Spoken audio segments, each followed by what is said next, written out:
magazine Cénomag cette semaine, la galette des rois des seniors, le match de roller hockey N1, Céno-Lyon et tout de suite l'adressage sur la commune nouvelle, c'est Cénomag.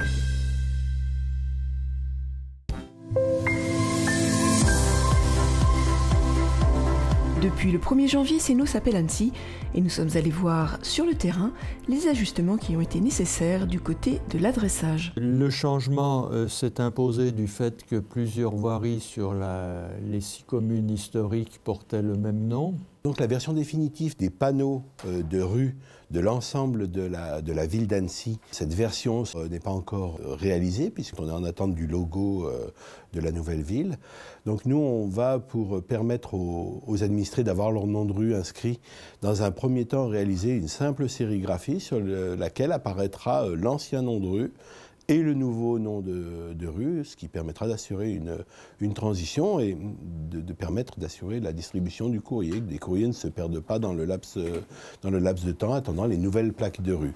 Celles-ci seront réalisées dans le courant de l'année, tout comme les panneaux d'agglomération d'ailleurs, qui devront changer. C'est une signalisation de police nécessaire et obligatoire, mais ça va se faire au fil de l'eau en fonction des éléments dont on disposera. En effet, plusieurs rues possèdent le même nom dans les différents quartiers de la commune nouvelle et pas moins de 23 rues sur 1347 ont dû être renommées. Car identique à d'autres sur Cran, Mettet, Annecy-le-Vieux, Annecy ou encore Pringy, le choix s'est porté sur celles les moins habitées. Par exemple, la place de l'Hôtel de Ville restera cénodienne car elle touche plus d'administrés que la place de l'Hôtel de Ville d'Annecy qui va être renommée. Sur Céno, 7 artères sont concernées. Et pour la plupart, une indication de localisation a simplement été rajoutée. Alors au niveau de la proposition des noms, ça a été collégial. Les services ont fait un certain nombre d'hypothèses, comme on le fait toujours dans le cas aussi de création de nouvelles voies. Et ensuite, le choix a été fait par les élus de privilégier tel ou tel nom. Ensuite, on a eu la manifestation d'un certain nombre d'administrés à qui les noms ne convenaient pas. Et donc on a intégré ces demandes pour la version définitive. Le chemin de la Chapelle devient le chemin de la Chapelle de Vieux-Gy. L'allée du Coteau du Semnoz. L'allée du Lavoir des Césardes. Le chemin de la Montagne des Bauges. L'allée des Quatre Vents aurait pu s'appeler l'allée de la Bise, mais elle s'appelle désormais l'allée des Quatre Vents de Vieux-Gy. 2 rues changent complètement de nom. La rue Jean Mermoz devient rue du Fer à Cheval. La rue Guinemer aurait pu s'appeler du nom de l'aviatrice Amelia Earhart, mais suite à des protestations, elle est devenue rue de l'Oiseau Blanc. Ces 63 foyers cénodiens, qui vont changer d'adresse, vont recevoir un soutien logistique de la part de la mairie. On se propose, c'est d'éditer pour les administrés dont l'adresse de nom de rue a changé, c'est de leur réaliser un nombre de cartes de visite avec leur nouvelle adresse pour qu'ils puissent la diffuser auprès de leurs différents contacts. Ce qu'il faut savoir, c'est qu'aujourd'hui, même sur la base de l'ancienne adresse, les courriers continueront à arriver. Par contre, le risque d'erreur s'accentuera avec le temps. Les postiers habitués aujourd'hui peuvent changer et on peut avoir des soucis. Donc il est important, malgré tout, d'intégrer l'idée de la nouvelle adresse le plus vite possible, de faire ces changements d'adresse le plus rapidement possible, de bien intégrer le 74 600 à Annecy, pour être sûr que des courriers ne se perdent pas. Pour les habitants comme Hélène Lamouille du quartier des Césardes, cela n'a pas l'air de les embêter. Moi je suis née à Céno. Alors je suis bien, j'étais bien, mais j'ai vu l'évolution. Nous on était fermiers d'une ferme au fond du village de Césardes. Là on a été les derniers à avoir des vaches, mais autrement dans le village tout le monde avait 2-3 vaches. Dans le temps on marquait par Annecy avant qu'il y ait une poste. Et après, ça a été Céno tout court. Puis maintenant, on va ajouter Annecy. Ça ne changera pas grand-chose pour l'adresse. Et oui, pour les administrés, la fusion ne changera pas grand-chose. Pensez à rajouter Annecy sur les enveloppes à destination de Céno. Quant à vos emails, cela ne change rien. La galette des rois des seniors. Mardi 10 janvier, Annecy, Céno, ville déléguée, invitait les plus de 70 ans à la traditionnelle galette des rois. 360 personnes ont bravé le froid, la neige et la grippe pour venir passer une bonne après-midi avec ses amis.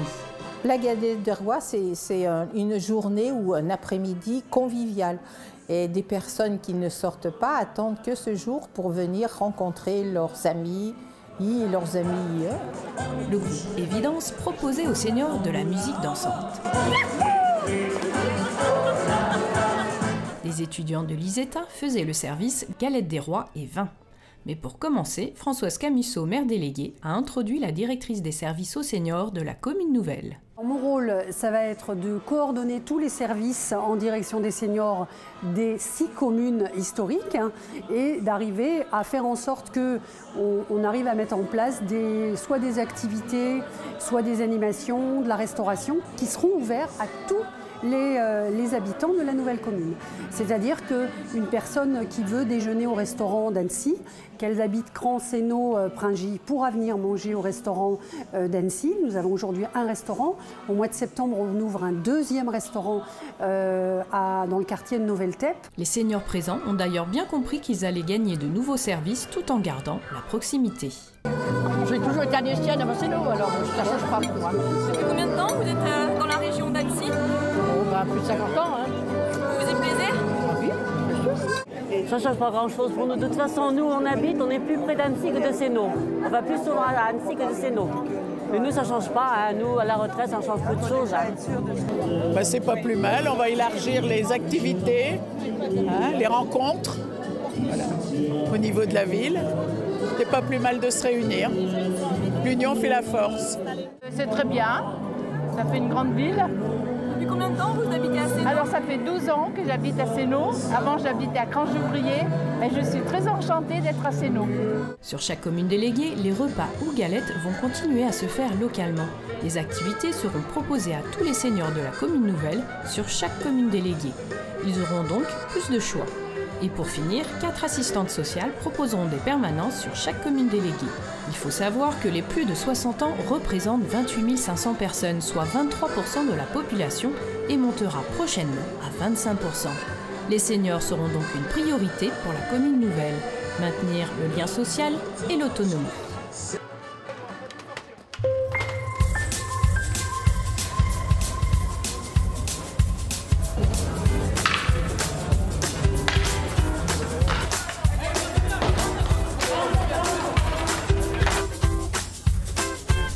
Journée du championnat de France N1 de roller hockey.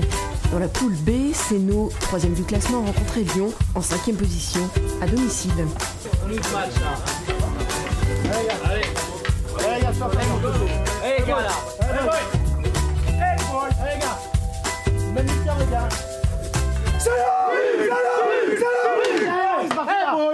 On espère pouvoir gagner. On les a déjà gagnés l'année dernière. On les a eu gagnés, il me semble, en octobre, je crois. Donc voilà, on verra bien. L'équipe elle est motivée, on s'est bien entraîné cette semaine pour ça. Donc il va falloir qu'on donne le maximum pour arracher cette victoire. Alors on vise les playoffs cette année. On les a manqués de peu depuis 2 ans. Donc cette année, clairement, on vise les playoffs. Et donc ce soir, on est venu chercher les 3 points. On espère. Lyon, c'est une bonne équipe. Cette année, c'est vrai qu'on a perdu déjà 2 fois contre eux. Donc une fois en championnat, une fois en Coupe de France. Donc c'est des matchs toujours serrés. Ça reste une belle équipe. Aujourd'hui, ils sont 1 point derrière nous, mais avec un match de retard. Donc potentiellement, ils peuvent repasser devant. C'est une des 3 équipes aujourd'hui avec nous. On va se battre pour 2 places pour jouer les playoffs. Donc ce soir, c'est un match important. Et avec une victoire, on fait un grand pas vers la qualification. Et c'est parti pour 2 mi-temps de 25 minutes. Moins violent et physique que le hockey sur glace, ce sport séduit les anciens hockeyeux, mais également les plus jeunes qui sont bien accrocheurs sur le terrain. Mené dès la première mi-temps, Lyon s'incline à Sénaux en 5-6. En N1, il y a 16 équipes, mais 2 ont déjà déclaré forfait. Il y a 2 équipes de moins, donc c'est vrai que ça resserre forcément. Donc tous les matchs sont encore plus importants forcément, puisqu'on a encore moins le droit à l'erreur, parce qu'après 2 matchs de plus, ça peut toujours faire la différence. Donc c'est vrai que cette année, le championnat est resserré. Et en tout cas, sur notre poule de 7, il y a vraiment un écart entre les 2 plus grosses équipes, 2 en dessous. Et il y a 3 équipes, donc nous, Lyon et Tours aussi. Certaines équipes, comme dans la poule de Sénaux comme Rouen et Vierzon, se payent des joueurs étrangers et volent les premières places. Ce sera donc dur de passer devant pour Sénaux. Nous, on n'est pas payés, on est amateurs, on travaille au quotidien, on s'entraîne sur le temps du loisir. C'est un truc, mais bon, effectivement, il y a quelques équipes en National 1 qui... alors, il y a 2 équipes avec des joueurs étrangers qui sont payés, mais ça reste minoritaire en National 1 encore. Il n'y a pas que ces messieurs qui ramènent de bons résultats. Les féminines Lauriane Boisson et Colline Claire. L'une et l'autre en National 3 et National 1 sur Lyon. Colline a d'ailleurs été sélectionnée en stage d'équipe de France junior. Le club de Sénaux roller hockey est passé de 150 adhérents en 2016 à 180 en 2017. Toutes ces bonnes nouvelles devraient permettre au club de forcir ses rangs. Sénaux en a besoin. Favorable aux jeunes qui jouent pour l'instant avec Thonon et Thiers pour compléter ses équipes. Le club recrute régulièrement. Pour plus d'infos, rendez-vous sur leur page Facebook. Au programme de votre agenda cette semaine, le recensement de la population aura lieu sur Sénaux du 19 janvier au 25 février. Pour la première fois, vous pouvez remplir votre bulletin sur Internet sur le site Le Recensement et moi. Et merci de bien recevoir l'agent recenseur lorsqu'il se présentera chez vous. 16e édition du Week-end du Rire, c'est vendredi 20, samedi 21 et dimanche 22 janvier. J'espère que vous avez déjà vos places car c'est déjà complet.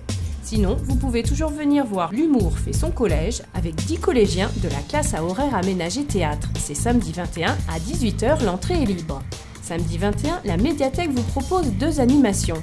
Une lecture pour les tout-petits à 10h30 et pour les enfants, un blind test spécial chanson française, c'est à 17h30. Le cercle d'échecs de l'agglomération annécienne organise le 8e trophée Roland Perolini dimanche 22 janvier à Cap-Péria. Inscription jusqu'à 9h. Lundi 23 janvier à 18 h aura lieu le conseil municipal public de la commune nouvelle.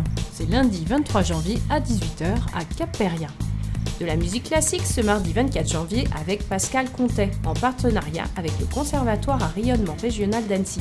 Ce concert intitulé Soufflet d'hiver vous proposera du baroque à la musique contemporaine.